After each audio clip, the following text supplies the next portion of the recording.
This is Regardless, the podcast for women done keeping up. I'm Skylar Sorkin, and every week we dive into the things what in the world is going on? We dive into what we are all thinking, but not saying. There we go. Okay. Sorry, it's like a new intro and everything. Okay, so you've changed it. Yeah, I love it. Take. This is Regardless, the podcast for women done keeping up. I'm Skylar Sorkin, and every week we dive into the things we're all thinking, but no one is actually saying. So you can be you, real, regardless of what the world tells you should be. And today, we are done keeping up with looking younger.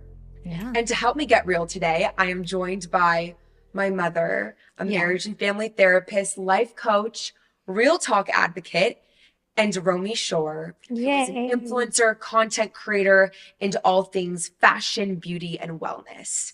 Fabulousness. Fabulous, gorgeous.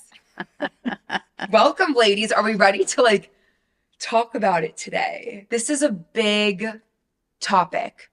Obviously, she's here for a reason. Listen, I think I have thoroughly enjoyed, Romy, watching you from back in the day of our college days to where you are now. It has been such an amazing event for me to see you just grow. And also the thing that I must say, that the one thing that hasn't changed is that you are real regardless. I really feel like that. I feel like you epitomize the queen of confidence. I'll take it. I'll give it to you. And I feel like I can attest to that because when we were living together with our friends, and the majority of those girls were my sorority sisters and a few kind of bougie ones. Yes. I think most girls back then kind of got caught up in a lot of drama and just the events of being in your 20s and how that impacted us emotionally. You definitely appeared to me, at least, and I would secretly just kind of observe this and admire you. You did not get caught up, it seemed like, in the drama very much. You didn't get caught up in restrictive dieting.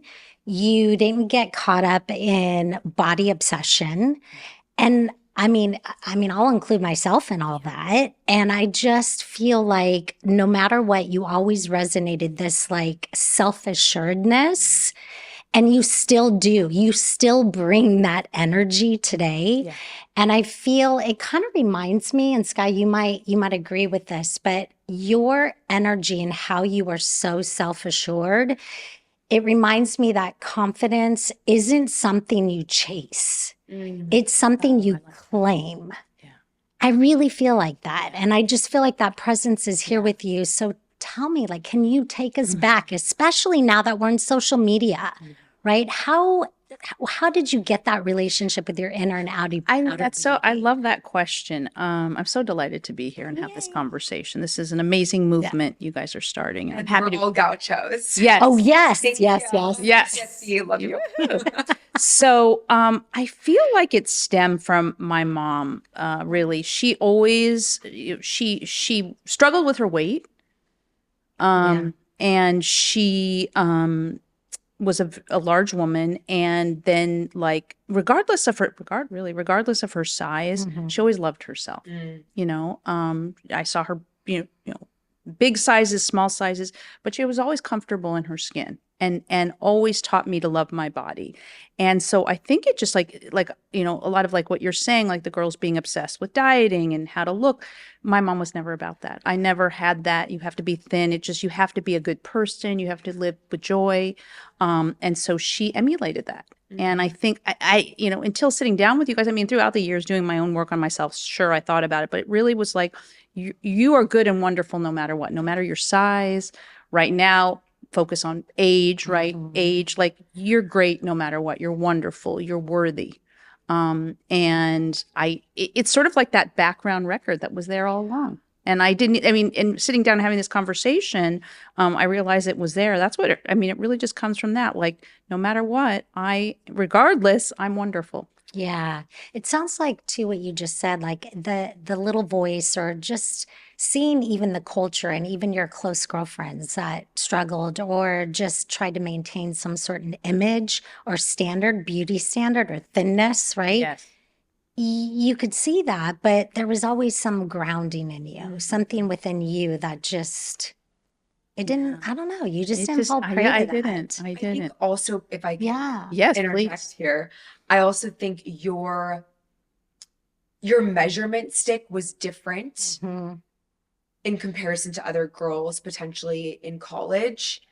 And I think it's because like you weren't measuring your worth based off of this external vessel that we have, Yeah. but it was actually who you are internally and how you showed up in the world and like how you made other people feel. And that in itself is what I think we have lost in today's age, which makes me really sad.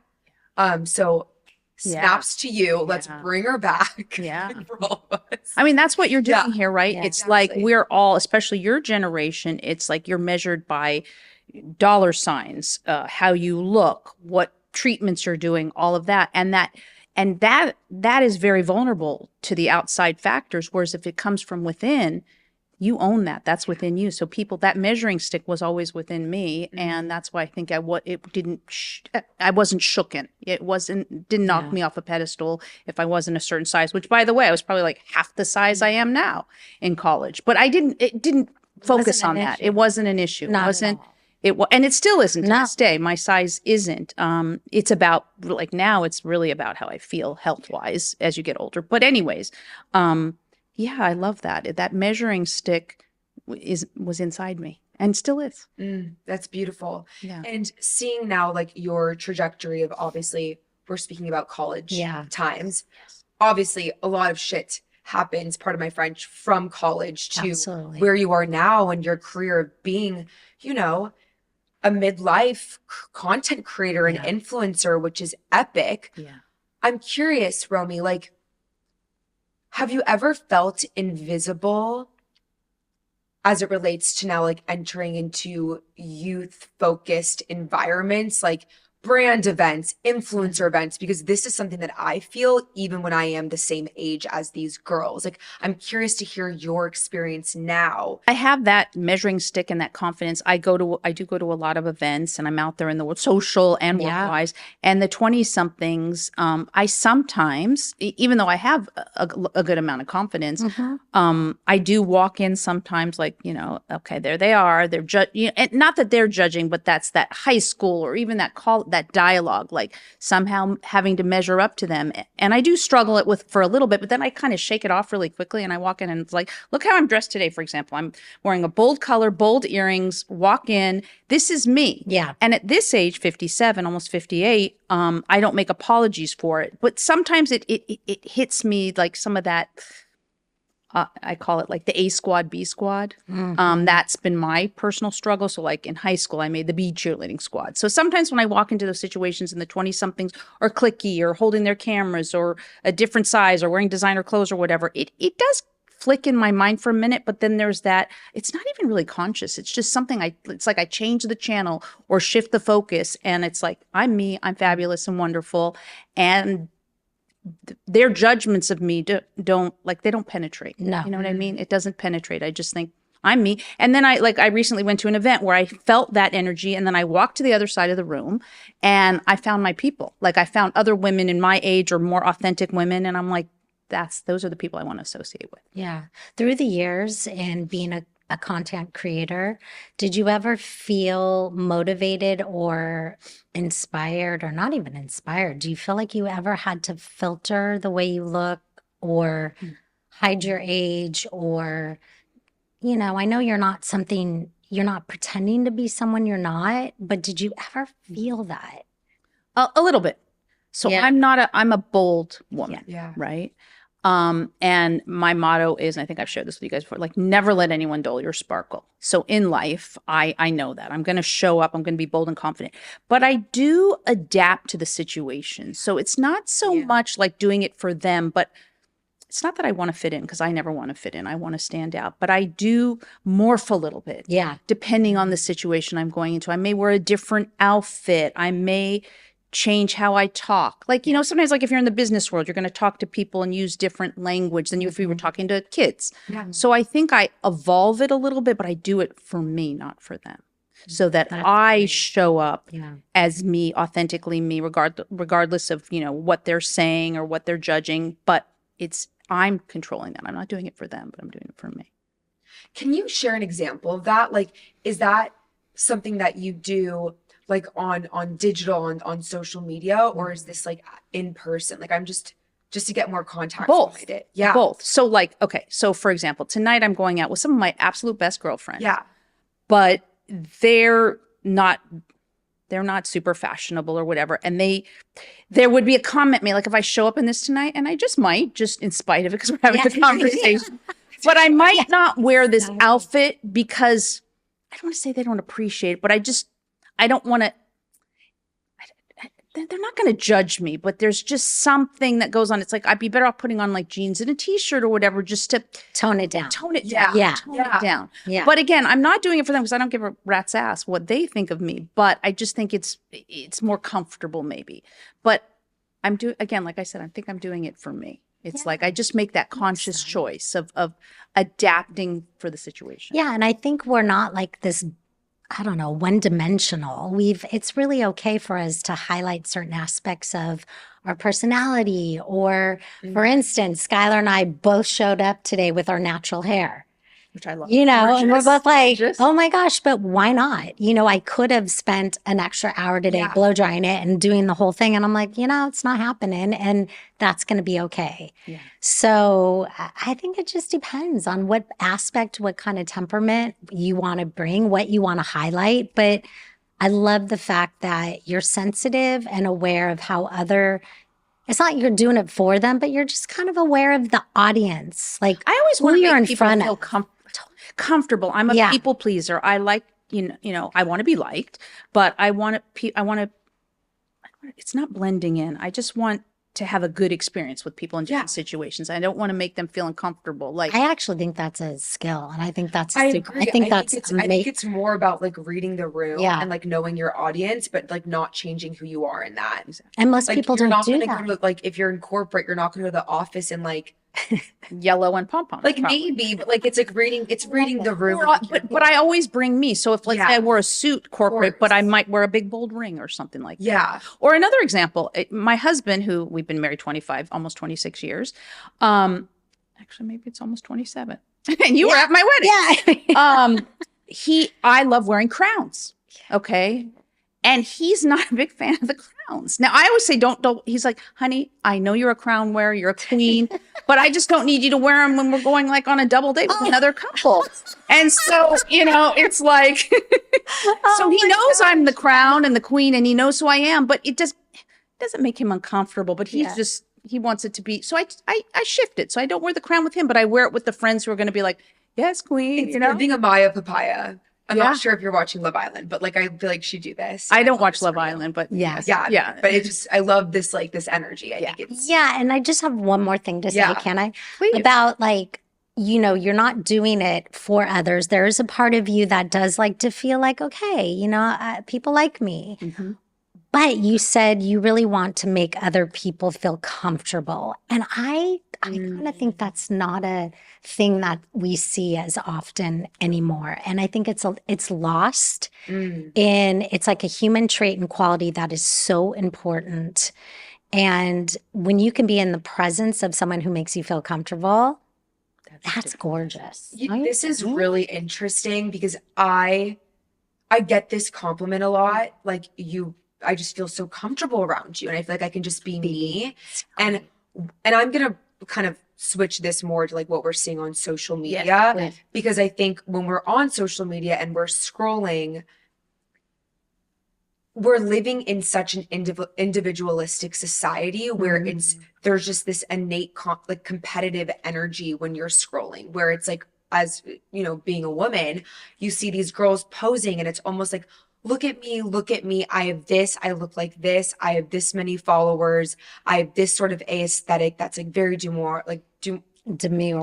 Excuse me, I cannot speak English today. It's okay. Mindful demure. Yeah. But it's like, it's not even about making their followers or their audience comfortable or seen. It's more about like, how can I make you feel so intimidated? And it's not that this is conscious, but this has been my experience on social, like intimidated, not enough, keep up with this. This is me. You can't have it. I'm this beautiful, me. We've lost all of the other stuff. Yeah. And as you're saying that, sorry, Michael. Yeah.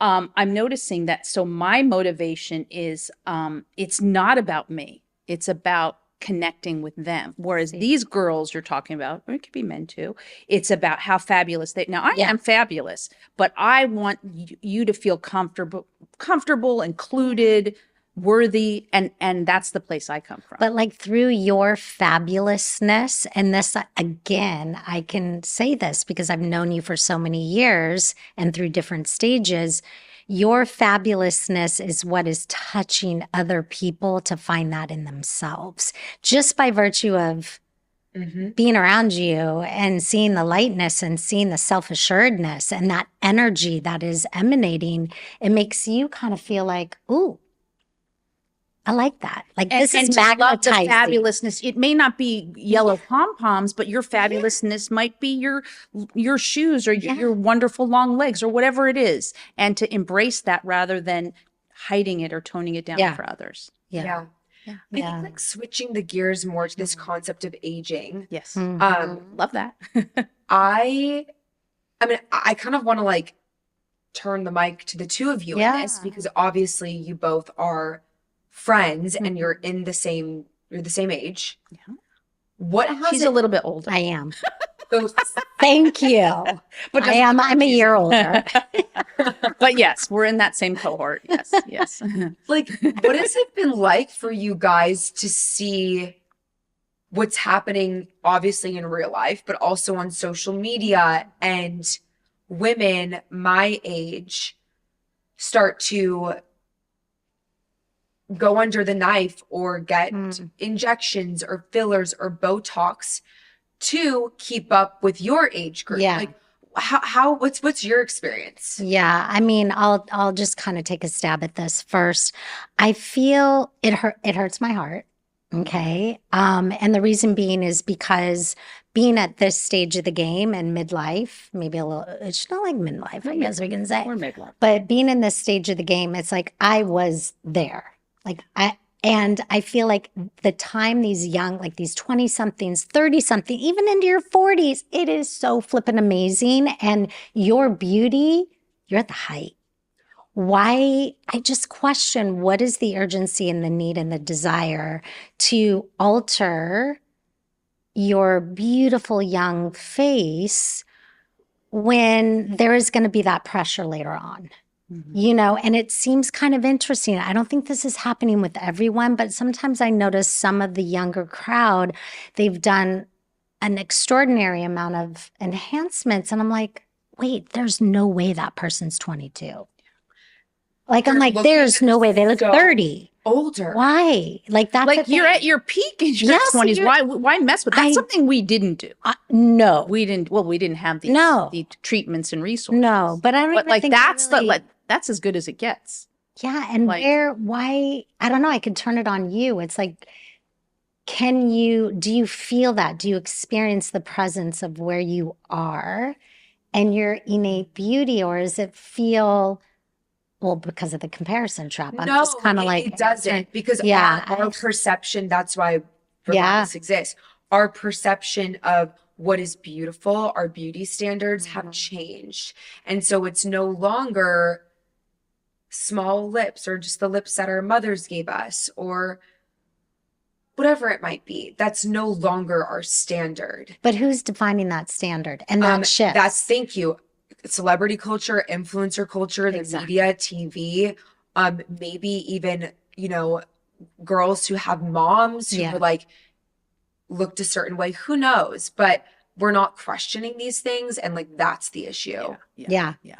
And so adding to that, I'm someone who does the things, but the difference with me is, first of all, my motivation is I just want to look fresh and vibrant and healthy for 57. I don't want to look 20.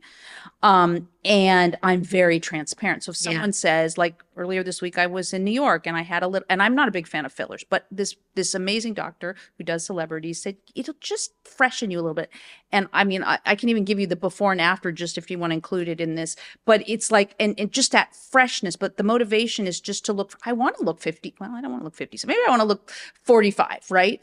But I authentically want to tell people these are the things I've done to be this way. I don't want to conceal it because there's this whole thing, certainly in influencers and celebrities. It's like, oh no, I haven't done that or whatever. I mean, look at, what's her name? Kris Jenner, right? Yeah. Who's 70. And now she did a deep plane facelift. I've done all the research. She looks like she's 30. And the thing is, the work is good and she has the money to do so, but why not look like a refreshed 70-year-old rather than a 30-year-old? So I think I'm a good example of, like, no one looks at me and thinks I'm done. Yeah. And and anytime anyone asks me, I talk about it, and I will, any of you want to know what I've done, I'm happy to say so. But why do we want to look 30? Like, let's look our age. And also, I think, and I make a living doing it, being transparent about that. And well, that's what's driving it. Yeah. Is it coming from a place of you wanting to be pleased with what you see, right? It's always And really digging in, and we've talked about this, Sky, really digging in to see what is the internal motivator for making those decisions, right? Like, you have your own decision process for it. I mean, and the biggest thing is I just don't want to look tired when I wake up in the morning. Yeah. You know what I mean? I mean, really. And like, I just thing. had a little bit of like like maybe a half a syringe of filler, and I look like I had like weeks and weeks of rest. And so, but again, I'm saying to you guys, ask me, like, people should be talking about what they're doing, not hiding it. And when someone's 20 something and doing it, I mean, that probably, I think, is because you look fresh, you look well rested. Why are you doing it? And if you're, or why aren't you talking about it if you are doing it? It is really funny because even looking at the Kardashians and Jenners in particular, Kylie like just was like, hey, I've gotten plastic surgery before. Where? Like, what? We all knew that. Yes. And she looks nothing like she did. No. Like, that's the other thing. And that's the thing, like you're saying, thin lips or smaller butts or whatever. Like, why aren't we being taught from our parents or from our peers to embrace what we have, right?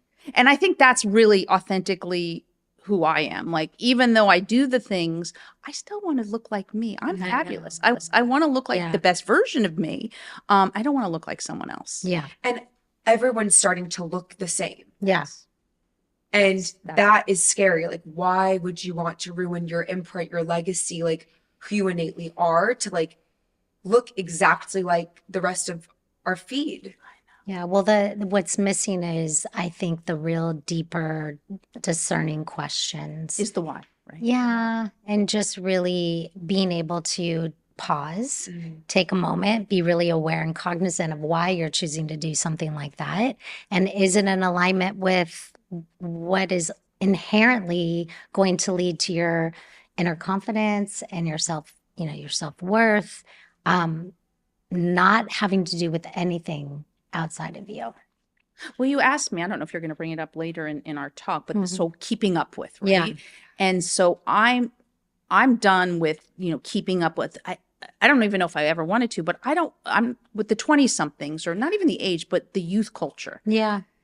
50 and fabulous, Yeah. 60 and sensational, Sexy. and today's 50, 60 doesn't look like before because of these things, but really owning that. And that's why I like being part of this influencer culture, this midlife group, where not only are the women really, they're cheerleaders for other women. I was just in New York for a weekend. Everyone I met, if they're successful, I'm successful. If I'm successful, you're successful, versus there's only this much to go around and I want to hoard it for myself. So there's plenty. Do you find it at all, being an influencer and a creator in midlife? Do you see any of the women that kind of, and that it's a subtle bit there. Yeah. It's a subtle bit there. Where it comes in is, there's, a lot of us are making good money, and a lot of the women I know also have other jobs. Yeah. And so maybe it's not so much in looking, but like maybe in the things, like people who love designer things. Like Got they, it. and so there's a little bit of that goes on image that I stuff. sometimes, well, should I get a Gucci purse or a Pucci purse or whatever? But I don't like that. I don't want that. I want something different. I want the Etsy purse or, you know. So there's a little bit of it there, but it's not so much in appearance, because I think we're all pretty transparent about the supplements we're taking and the treatments we're having, and I love that. Okay. So it has a little bit different form. It's maybe a monetary thing, not so much an aesthetic thing, is what I've noticed.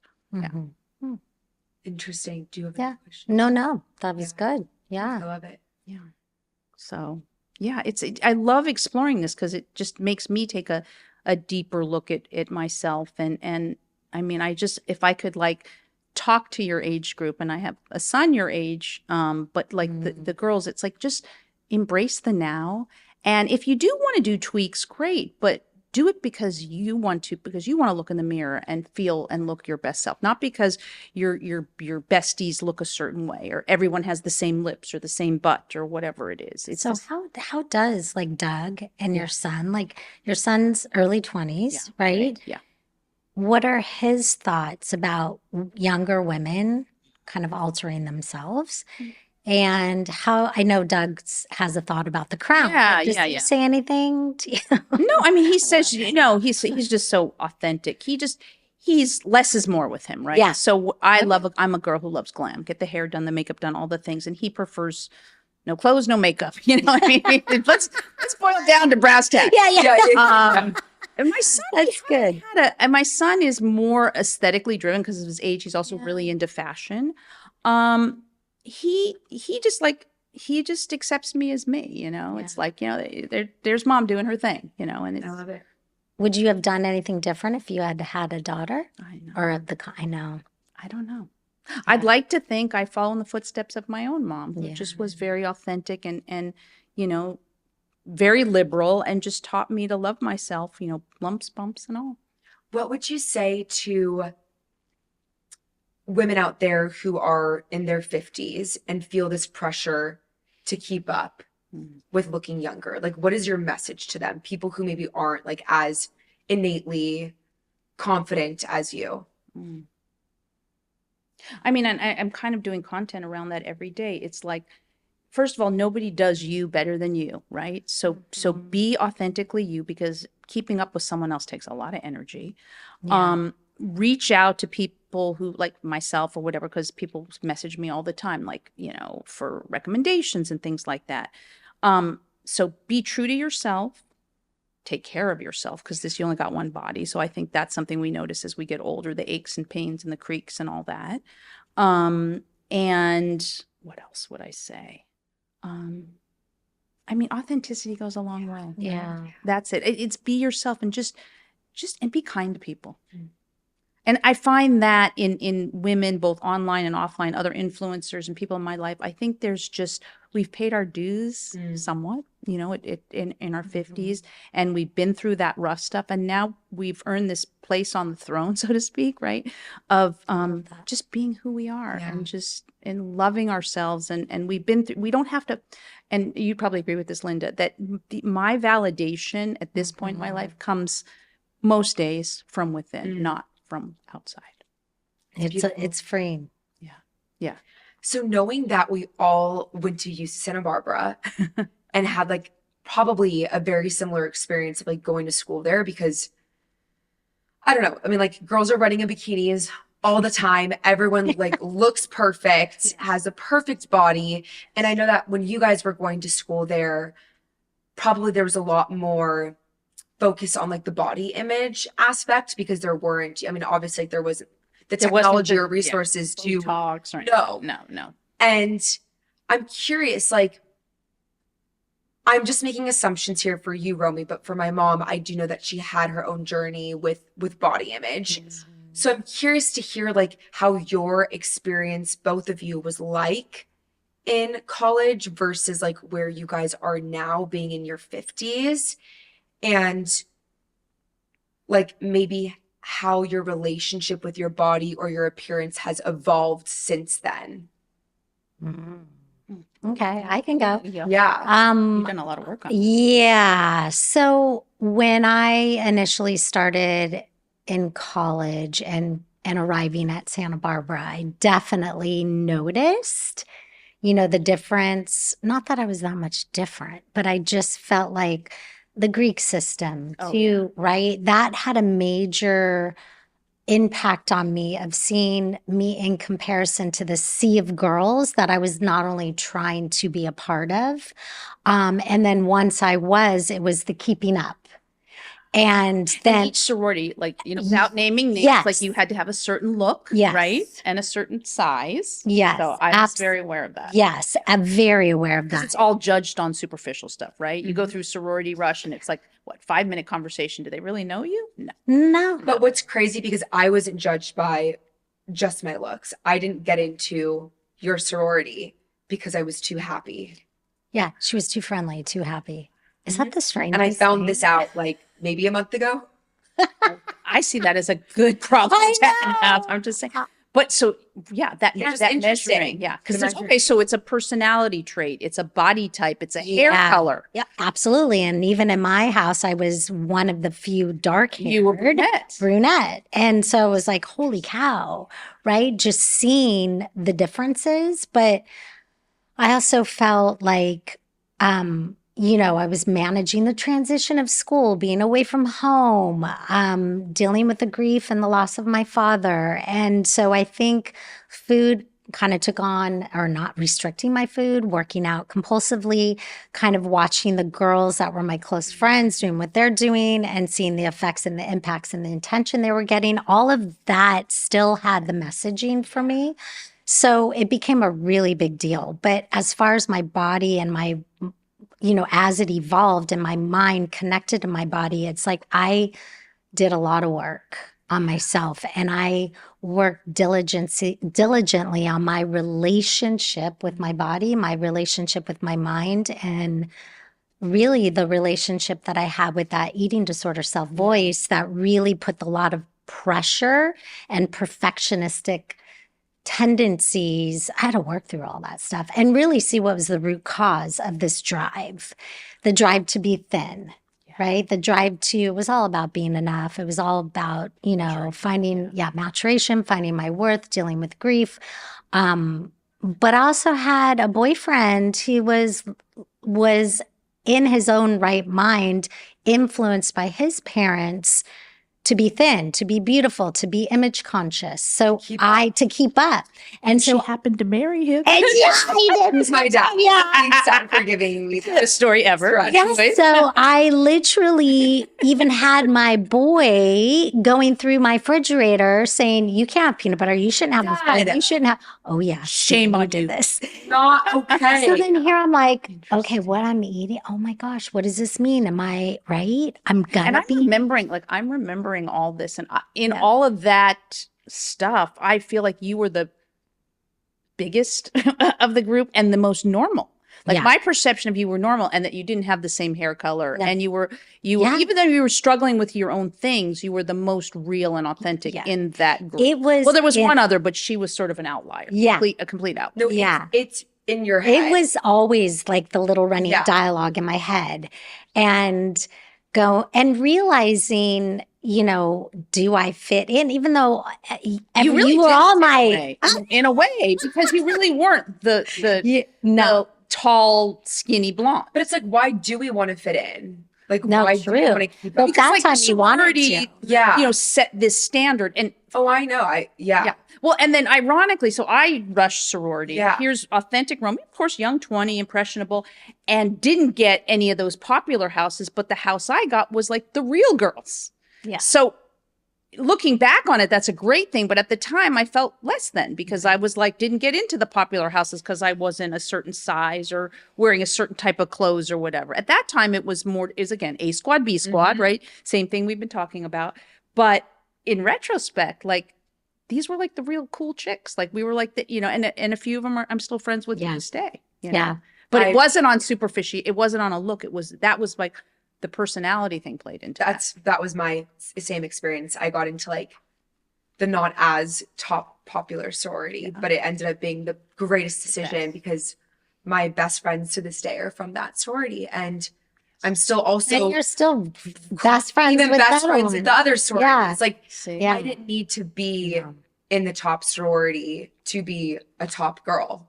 Correct. But when you're in the thick of it, It's those doubts come in, right? Those doubts, that 100%. less than stuff. yes. Well, Dad and I didn't want you to rush Yeah. either. We said, take a year. She insisted, nope, this is what I want to do. This Which is what I I'm wanna do." so happy. Yeah, and I'm because like, it was, okay. it was awesome. Yeah. The whole rush process Yeah. isn't the best Oh, yeah. process. But So- anyways. As it relates to aging, looking younger, body, all of it from like younger. Wait, can I interrupt you? Yes. Because and my answer to that is much briefer than Mom's. I feel like I was aware, like, about the body obsession and all that, and I was comfortable in my body because Yeah. of my mom and just who I was. I don't know. I never, like, the one roommate we had who would eat like this one muffin from a spa Yes. or whatever, and like that was her meal of the day. Like, that was not normal to me. So I just kept doing me. Like, I was comfortable in my body, not 100%, but a lot more than the rest Yeah. of the group. And I just continued on that path. Like, I didn't go down the rabbit hole. I did. Yeah. Yeah. That Slippery slope. I did. That's a whole nother Yes, conversation. yeah, that's Yeah. a Total. different That'd be part podcast. 2. So for both of you, like, what do you think has been the hardest belief as it relates to appearance and keeping up that you've both had to unlearn? And Romy, I'll start with you. Keeping up. Wow. I mean, it wasn't because I don't think that was my messaging. My messaging is I just want to look. Listen, I was someone who was beauty obsessed when I was 16. Again, it all came from me. So I started getting facials when I was 16, like, and doing it because I wanted to take care of my skin. Yeah. And like, to this day, at 57, I probably have better skin than I did in my 20s. So it was just, it came from within me. It came from within me to, less about, it's interesting because I have struggled with my weight, but I always have felt good in my body, regardless of 20 pounds more, 20 pounds less. But more about trying to just take care of my skin obsessively. And maybe I was more obsessed with that, getting facials when I was 16, spending money on products.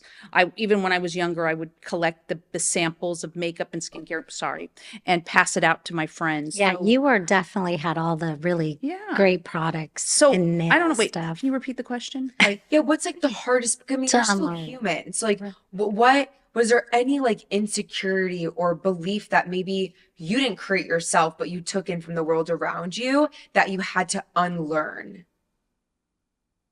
can you answer that, and then I'll come Yeah. back? Yeah. I had to unlearn, or the belief was I had to be flawless, like perfect. So it was like the perfectionism, whether that was the way I was looking, my body.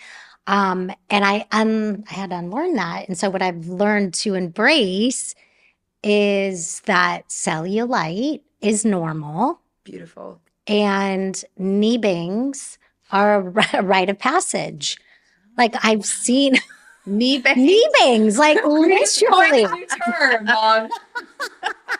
Like I can look down at my legs like I could never wear this anymore because I have these lovely little things that come over bangs. my knees. Is that because you can't see as well and you're banging into walls? No, it's just muscle loss or collagen loss or whatever. So yes, I did just coin, I or like I don't that. know, Love part of knee it. So yeah, cellulite, and like you have to just know I'm not flawless. Yeah. And I can't strive for that. I have to embrace the reality of cellulite and that's fine. And I've learned to go, oh, okay, they're there. Okay. Accepting it It's rather okay. than fighting. Yes. Like complete acceptance. And so similar, I am a perfectionist too. Not as much with my body, but more in my work and Ethic. things like Yeah. that. Like, and so like, growing up, if I got like an A-, that was like a failure.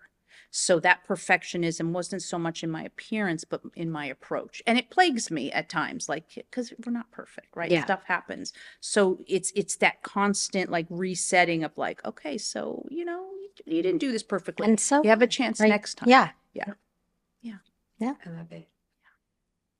One more question. Was there a moment in your 50s that made you feel more beautiful than in your 20s? Hmm. I mean, I would think, so for me, it's like when I turned like in this 50 category, there was this acceptance that like I kind of like we said earlier, like I paid my dues. I I don't need it from the external validation. I have it from within. I don't need you to feel worthy, happy, pretty, successful. It comes from within, and that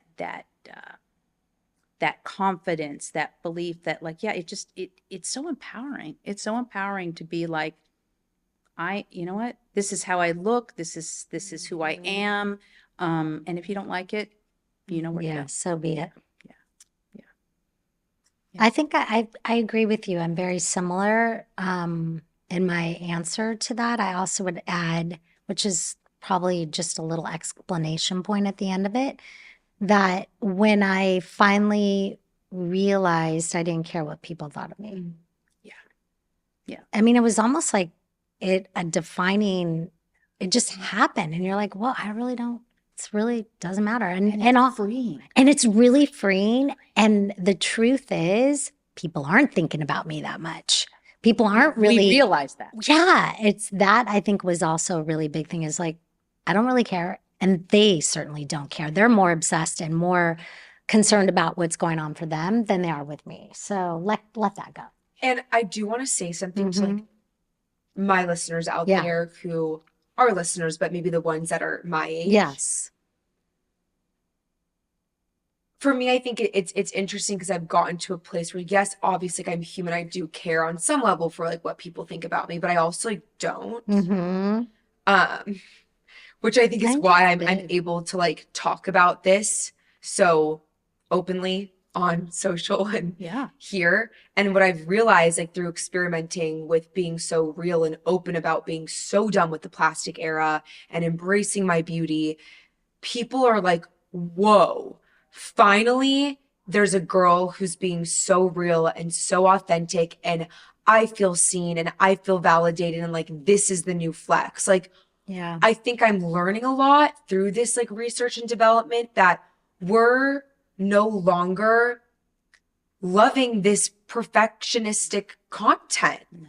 It's not real. And I think the more that you can really tap into that, tap into your truth, tap into your essence, and fuck it. Like if you like me, you like me. If you don't, you don't. Yeah. That actually is way more attractive and rare. And I really like as women together, like want to bring that back. Like I love that. And you're trailblazing this movement. So we're saying we got that probably more in our, from maybe 40s yeah, and 50s. was not you're your doing age. it now. And that's so refreshing. Yeah. I just like so call refreshing. bullshit. Yes. It is. It's bullshit. It is. Yeah, it is. And it doesn't is. mean that you don't have these moments of tenderness in your heart where you go, oh gosh, I offended that person or this person doesn't like me. But it's the refractory phase and period that's so much shorter. You don't carry it with you and then it seeds into these repetitive thoughts that become some sort of limiting belief about yourself. So, it's not like, oh gosh, I'm walking on this pristine pedestal. It's just, I'm not paying as much attention to that. That's noise. Yeah. Yeah. That noise out. It just doesn't penetrate. It doesn't penetrate. So, Romy, I'm going to ask you, what are you done keeping up with? I'm done keeping up with looking younger and feeling younger and dressing younger for younger sake, right? Like I'm just, I love if I want to wear this, whether I'm 50 or 20 or 12, so be it. So I'm done with the need to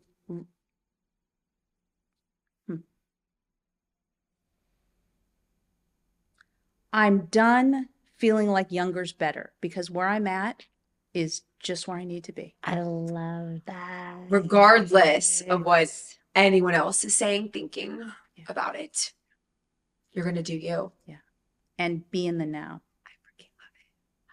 That's amazing. Yeah. I love you guys. Yeah. That's beautiful. Yeah. Do you want to add anything else to this call? No, I mean, no, I just like really a regardless statement for me. You know, of course, I'm done keeping up with the externalities and the pressure that comes with what is defined as beautiful. And so no matter what anyone else sees, I'm not there yet. No matter what anybody else sees in me or what they view as the standard, regardless, I choose to love what I see. Yeah, because it's about what I have to see in myself. I carry me. So I want And to it's be, a journey, yeah, like you're saying. yeah, It's a journey. absolutely. It's beautiful. So I love that. Oh, Rome's. Romy, thank you so much for sitting down with us. And before you go, of course, I have to end with this question. Who would you be today without the pressure to keep up with looking younger, looking better? Who would you be? So go be that freaking girl regardless. Yep. All right, guys. New episodes drop every Monday on Apple Podcasts, Spotify, and YouTube. We'll see you next week.